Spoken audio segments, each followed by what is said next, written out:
5,000 people is about a miracle. Many of us understand a miracle to be an extraordinary event in the physical world that surpasses all known human and natural powers. A miracle is supernatural intervention in human life. God intervening in the laws of nature. We might say that miracles are works of God which leave us wondering, how did God do that? For many of the miracle stories, we certainly expect to encounter marvelous things that God has done, and we were certainly not disappointed in this story. Indeed, each time we find evidence of divine intervention, it reinforces our belief that God's miracles are only about God's activity in the world. I believe that when we approach the miracle stories assuming that they're only about what God does, we miss out on another important and divine spiritual truth. So I invite us to look once again at this text to see what else we can learn about miracles. Perhaps even learning something about ourselves. First, I want to share that I really believe that a miracle did occur up on that mountain. This is the only miracle story that is recorded in all 4 of the Gospels in the Bible. And like all good stories, it changes a bit with each telling.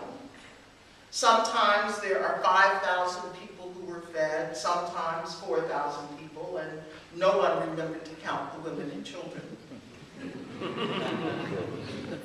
Some versions start with 5 loaves, others with 7.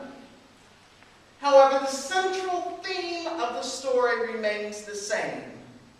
God can make a way out of no way to provide for our need.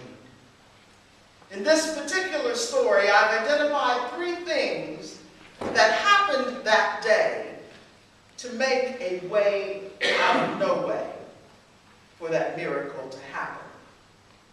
First thing I've noticed is that when looking out at the multitude of hungry people, the disciples saw a problem. But Jesus put his focus on the possibilities. Second thing I noticed is that the people started to see themselves and to see one another differently. And the third thing I noticed is that the people willingly offered whatever they had to God's service. And it was not until all these three things occurred that God was able to bless them and provide them with everything that they needed. Not only did those people there get what they needed, but even more remained after everyone else was fed, so that other people coming after them could eat too. I believe that MCC is a similar kind of miracle.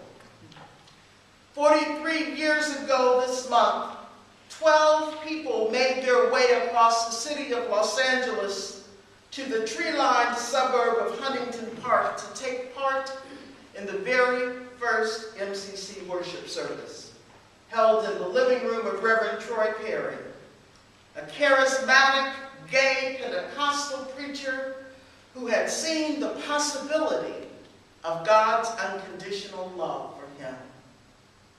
Now, there were real problems in 1968, at least in the U.S. It was a very different time. The Stonewall Rebellion had not yet taken place. There were no legal protections for gays and lesbians anywhere in the world. Police regularly entered gay bars and other gathering places to arrest those who had gathered. Everywhere there was loss of employment, loss of housing, rejection by families, and even death.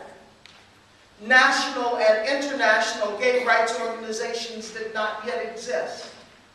There were no pride marches and no gay youth centers and no welcoming churches and no gay-straight alliances. Psychiatry called lesbian and gay people sick and sent us to shock therapy.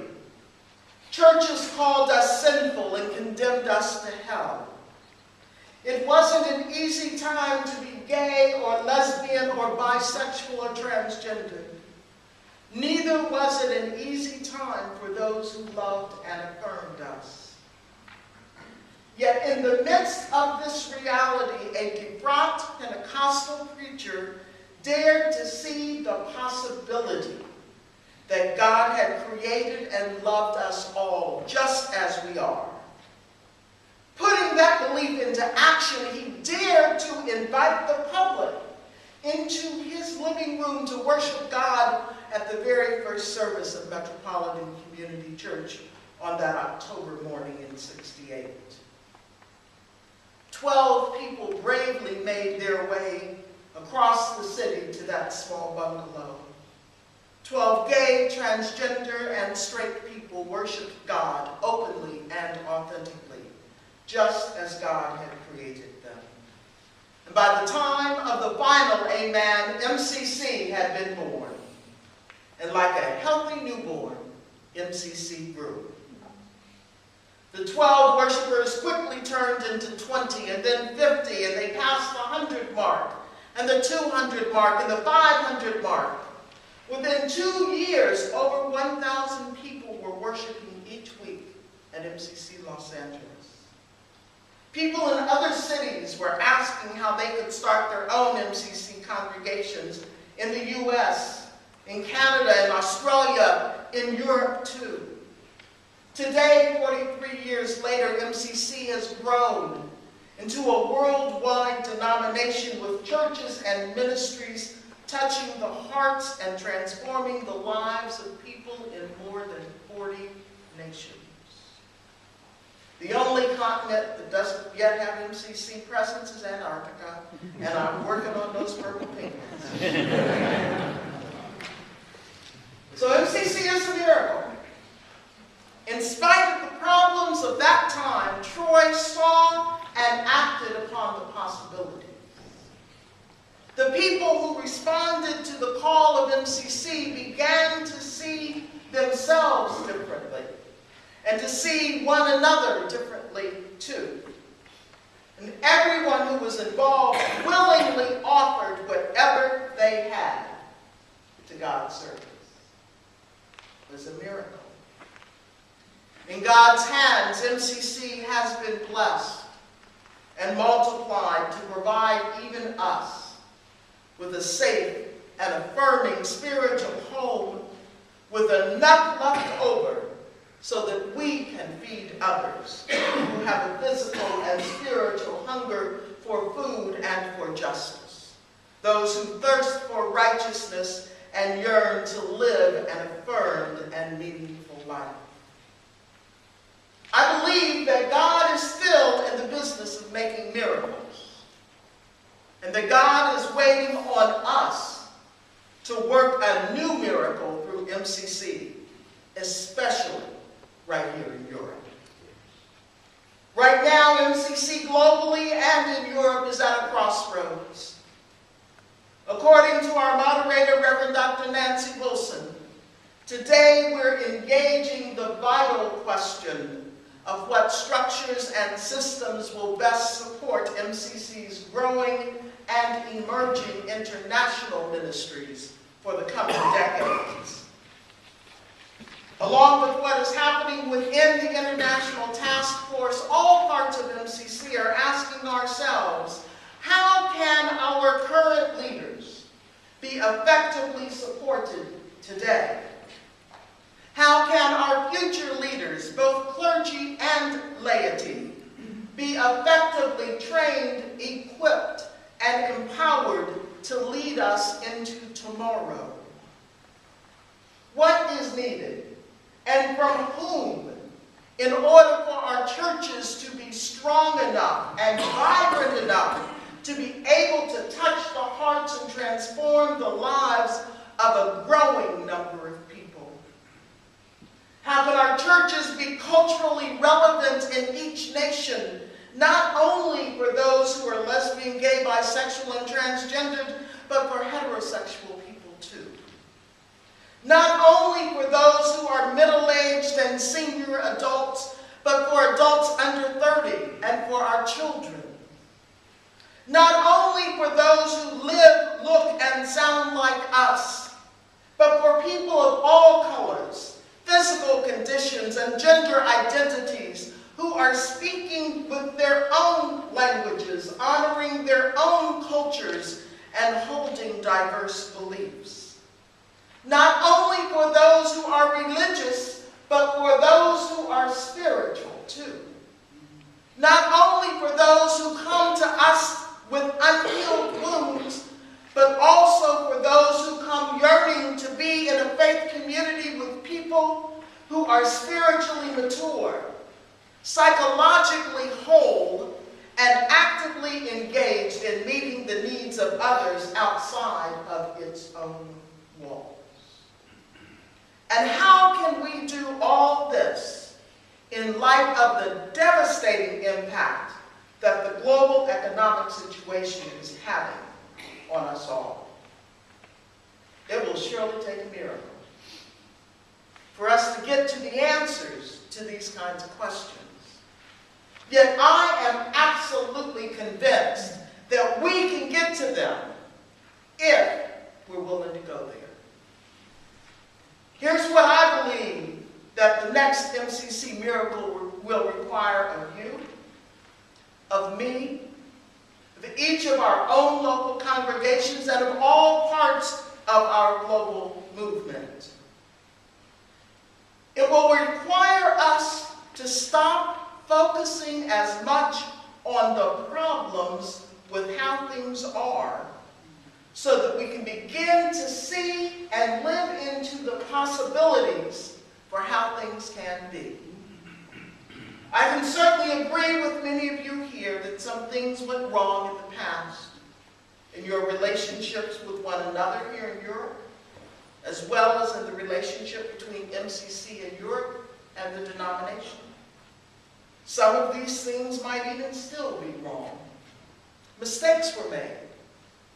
Feelings were hurt. People were disappointed. But the truth is that there is nothing that any of us can do about the past except allow our wounds to be healed. Learn the lessons that the past can teach us and commit ourselves not to participate in any efforts that repeat it. None of us can change the past, yet all of us have the power today to create a very different kind of tomorrow. Given the past and even present reality of the MCCs in Europe, I do acknowledge the past, but am compelled, absolutely compelled, to focus on the future, for that is where the possibilities lie. Here are just some of the possibilities that I've already begun to see. I pray that you can see them too. I see new MCC congregations emerging throughout Europe, with each one being a culturally authentic manifestation of the body of Christ. I see every MCC congregation in Europe is a vibrant and growing, yes, I use that word, vibrant and growing community that is focused like a laser beam on the unique mission to which God called it into being. I see all of the people of MCC in Europe treating one another as beloved kinfolk, caring for one another in times of need, cherishing their relationships and supporting one another in every possible way. I see each and every one of the leaders, whether ordained or not, is someone who is equipped and empowered to minister with excellence, to behave ethically in all aspects of their lives, and to carry the mantle of leadership with a healthy mix of humility and pride. The miracle in Europe will require us to see ourselves and one another in a different way. Before the miracle could happen up on the mountain that day, Jesus told the disciples to make the people sit down. You see, Jesus and his disciples were already sitting down. But the people were up on their feet, crowding in on them. The adults towered over the children. Men pushed the women back. The strong pushed the weak aside. But once all of the people were sitting, all of that other stuff stopped. Once they were seated, they were able to see each other in new ways. No one appeared greater than another. No one could look up or look down upon anyone else. There was no more jockeying for position or competing for rank. There was no more lording anything over another or any abuse of position or power. Everyone was together and united around one single thing: their shared need for food. I believe that miracle making here will require us to see ourselves not only as all being on the same level with one another, but also as being interdependent with one another. MCC and our local churches have a mutually beneficial symbiotic relationship. Some of your needs get met through your relationship with MCC. And most of MCC's needs get met only because of you. MCC exists because you exist. And you exist because MCC exists. We need one another. So we must stop with this us and them thinking. There's no separate thing called MCC that does not include you and me. Indeed, we are one another, and it's time that we acted like it. The miracle in Europe will also require that we willingly offer the very best of who we are and of what we have to God's service. Jesus took the loaves and the fish from the little boy. It wasn't much, a very meager meal that would not even satisfy the hunger of that little boy. The boy's bread was made from barley. Barley was the cheapest grain around. Nobody would eat barley bread if they could afford anything better. The boy only had 2 little fish with him to last all day. And that was all the food that little boy had to eat. Yet this little boy gave his all. He turned over to Jesus the little bit that he had. And because he gave everything that he had to give, the people around him were able to get what they needed. And he got what he needed too. Remember, Jesus had the people sitting down. So not only were they then equal with each other, but everyone could clearly see everything that was being done. They learned from one another. So when Jesus took the bread and fish from the little boy and blessed it and shared it with those around him, everyone else throughout the crowd who had brought even a crumb, anything to eat at all, did likewise. Strangers and friends and family sitting together combined their resources, blessed them, and shared them broadly. Because of what they did, there was more than enough left over. Each person's meager meal became a feast.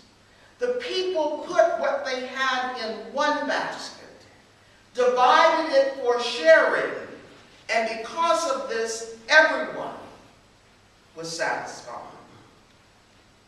MCCs in Europe, no matter what you have, be willing to share it. Don't be selfish with your gifts. If you hold on to your bread, no matter how good it is when it's fresh, one day it's going to dry out. If you hold on to your fish, it is guaranteed to spoil. Whenever we hold on too tightly or too long to our own little loaf of bread and our own few fish, they soon become no good for anyone, not even for ourselves. Between us all, there truly is enough of everything. We can have all of what we need and even most of what we want. There are enough divine, natural, human, financial, economic, educational, liturgical, and musical resources to satisfy virtually every church's need. We will never know for sure exactly what happened with Jesus, the disciples, and the hungry multitude that day. But just consider the possibility that the miracle might never have happened at all were it not for the union between divine intervention and human cooperation. My friends, I pray for miracles in our lives. I pray for divine intervention through our human activity, for God to work miracles in us and through us, and even in spite of us. I believe in the wonder-working power of God. Yes, I believe in miracles, even in Europe, because I believe